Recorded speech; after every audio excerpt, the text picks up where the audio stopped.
Thanks so much for joining me on the Slice of Healthcare podcast. How are you today? I'm well. How are you? Thanks for having me. I'm honored to be here.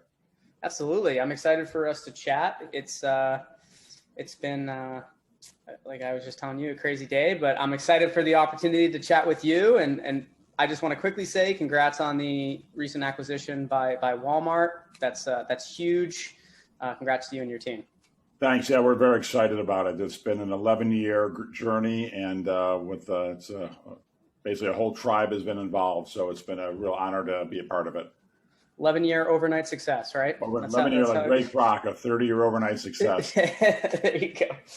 Well, I'd love to start by, if you could tell the audience a little bit about your background and kind of how you got to where you are today. And then we can go into talking more about MeMD and the acquisition, but I'd love to start there. Sure. I'm a board certified emergency medicine physician, did my medical school in Chicago, my emergency medicine residency at Christ on the south side of Chicago. I've been really practicing emergency medicine ever since. In the early 90s, I started what turned into a large chain of urgent care centers called NextCare, and I exited that in 2010. And about a week later, started MeMD. The reason for MeMD was I saw a lot of patients in the urgent care, but also even in the emergency department that did not need, hands-on physical care. And I'd always used to joke, well, what happens if somebody doesn't have a friend that's a physician? And the kind of light bulb went off, and I thought, well, virtual care, of course. And so I found a software solution that wasn't really meant for patients and physicians. It was meant for physician to physician communication. Kind of retooled that, did B2C, and started that. Really, I think we saw our first patient in early 2011 after about 4 months. And it has really been a steady, albeit slow sometimes, growth pattern since then. Come up with the name out of curiosity. That's what always draws me in at first. And I really like the name, short and sweet. Was there anything specific, or was it just like, yeah, this sounds like a good name, let's roll with it? Well, it's kind of funny. So for NextCare, it was after months, well, probably not months, weeks of thinking of names. And I even hired a naming agency, and finally they kept sending me these sheets of names. And I finally said, God, I hope it's the next one. And then I thought, next one, NextCare. And all of a sudden it was NextCare. Before that, it was Arizona Family and Urgent Care. And so I heard someone answer the phone, welcome to Allfuck. And I thought, that's not going to be a name. So for me, MD, it was right after kind of the iPhone came out. So I thought about some variation of I something, which didn't make any sense. So I thought, what about something with MD in it? And then MeMD kind of stuck. And then it was MeMD.me. And so it was basically trying to help people take care of themselves. And that was kind of the genesis of it. So you were able to, I think I read something that you had something like 5 million members, or is that right? Yeah, I think about 6 million members right now in all 50 states, and hundreds of practitioners for both behavioral health and medicine. That's congrats again. That's a huge accomplishment. I always have to ask when I see those numbers, because those are very, very big numbers, and it shows part of the reason, I guess, why Walmart was so interested in you, right? To be able to accrue, that type of number, and then also to be in all 50 states. That's huge for really them to continue to lift off their emergence in healthcare. Right. It's, it was a slow growth process. Thankfully, we had some great physician recruiters. As you probably guessed, COVID certainly helped accelerate our growth. I mean, we were plugging along steady, until then. And then all of a sudden last March, we just kind of skyrocketed. And of course, it's tapered off since then. But I think COVID accelerated the whole virtual medicine space by probably 2 to 3 years. In my mind, it was always like, God, we do online banking, online school, online everything. Why isn't healthcare online? This was back in 2010, 11. And I thought it's just a matter of time, because when I would see it, I always laugh. When I'd see a patient in the emergency department, you could save someone's life in the emergency department, and they'd be like, or their family would be like, yeah, well, that's what you're here for, right? But boy, I'll tell you what, you treat a woman with a urinary tract infection at 3 a.m. where she can get the medications in a couple hours when the pharmacy opens, you're like Moses.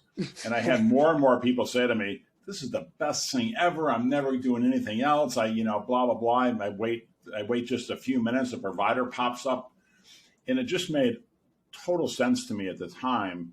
And I think COVID has really brought that now to the forefront, that you don't always need, most of diagnosis is historical based, it's history. If I ask you the right questions, chances are I'll come up with the right diagnosis.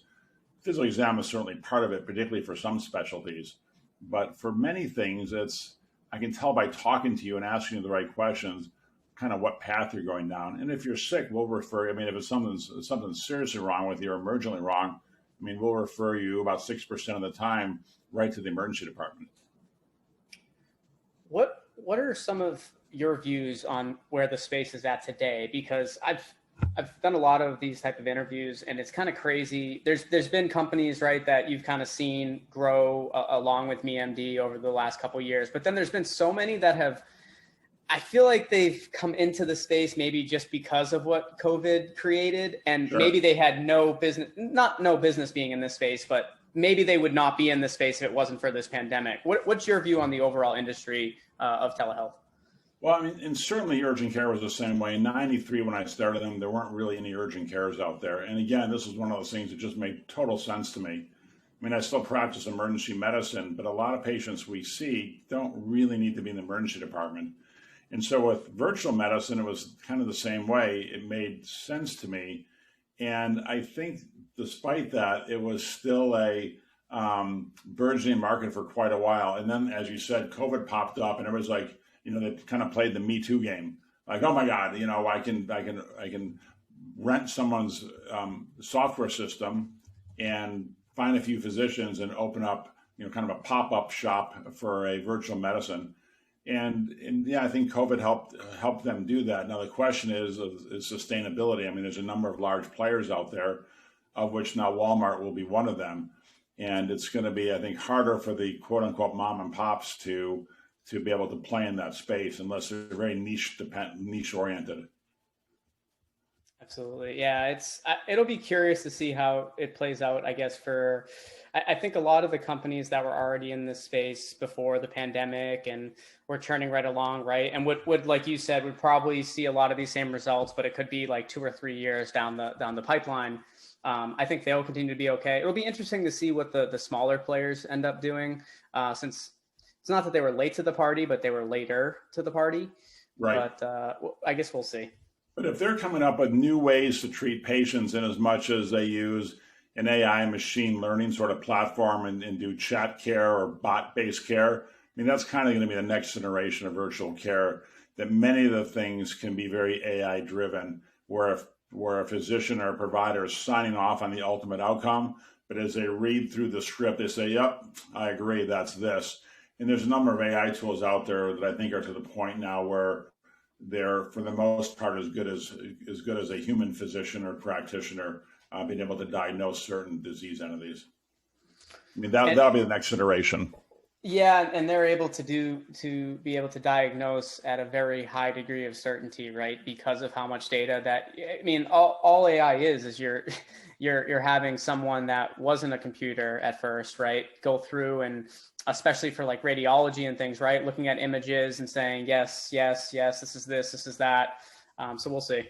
Yeah, for a long time, I owned a virtual radiology business, but sold it because what I saw coming down the pike, and in Israel, they're already doing this. They were reading films for $1 a film. So it was an AI driven read. And that was 4 or 5 years ago. So now that has progressed, and it's going to hit pathology. It's already hit pathology and dermatology, just pattern recognition. And it's great. It'll still should have physician oversight, but really it's the way to basically be a force multiplier for providers. Yeah, I've had conversation with physicians and other types of healthcare professionals that, some are really high up on where we're at with machine learning and artificial intelligence. And then some are very, I don't want to say upset, but they're like, I don't want to lose my job here. It's, and I totally understand that. But when the urgent care wave, all the ED physicians were like, oh my God, you're stealing our paying patients. And I'm like, if not me, it'll be somebody. I mean, this is not, I'm no Mayo brother, and this isn't rocket science. This is coming down the pike, whether you like it or not. And everything in medicine is that way. Pretty soon none of us will be carrying stethoscopes. We'll all just be carrying, and I carry one, a little handheld ultrasound machine. Change is inevitable, and it leads to better outcomes for patients. What can you tell us? I'd like to quickly segment into we're starting to run out of time here, but quickly segment into a little more about the Walmart acquisition. Like what did it mean for, I guess, you and your team it's always great to be acquired, right? It's part of that, the kind of check mark of building a business, but to also be acquired by a organization like Walmart that's so well known, and I think we'll also have the resources to continue to really push this forward. Like, what did that mean for you and your team, and why were you so excited about it? We're incredible, would be an understatement, incredibly honored to be even thought of by Walmart. And when we had the opportunity to meet their team, they have hands down been professional, forward thinking, kind, and very patient centric. And so for me, that was a must have. And Walmart's aspiration is to change the world of healthcare.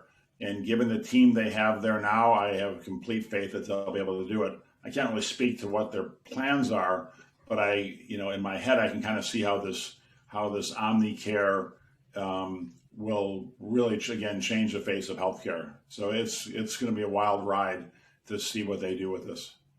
Well, it was interesting to hear the announcement of this acquisition, which was also, who knows if it's directly related in any way, but a couple weeks after Amazon announced that they're expanding their Amazon Care business, right, into, I think, all 50 states. It was really interesting to see, and I think that the news, different news stations and article writers were having a field day with that to try to say, like, is this why that this happened, and why? Also, I also read a couple things. It was like, why didn't Walmart just try to create their own? And I thought it was a great acquisition. I followed you guys for a little bit. I've done some research on you, and obviously this is the first time we're having a conversation. But I thought it was a great acquisition for them, especially where you were already at. It's funny reading all the different takes on it. It's and I honestly haven't read too many, but I think one of the reasons is we had a 50-state network of providers. We've done it for 11 years. I've already made every mistake in the book, some of them a few times, and so having that institutional knowledge, I think it means something as opposed to trying to reinvent the wheel yourself. Walmart could frankly, in Amazon too, I'm sure, but Walmart could frankly do anything they want to do. But I think this is the path of least resistance for them. And I think we are very aligned on our visions for the future of healthcare. Absolutely. Well, I'm excited to continue to see what you do next, because if I had to guess, you'll have multiple things up your sleeve over the next couple of years. It just seems like that's the type of person that you are. So hopefully you and I can stay in touch. I'd love to have you on again sometime. We can talk about some different issues happening within healthcare, but I want to thank you so much for being a guest. Thanks, Jared. Honored to be here. Appreciate what you're doing, and thanks for spreading the news. Thank you.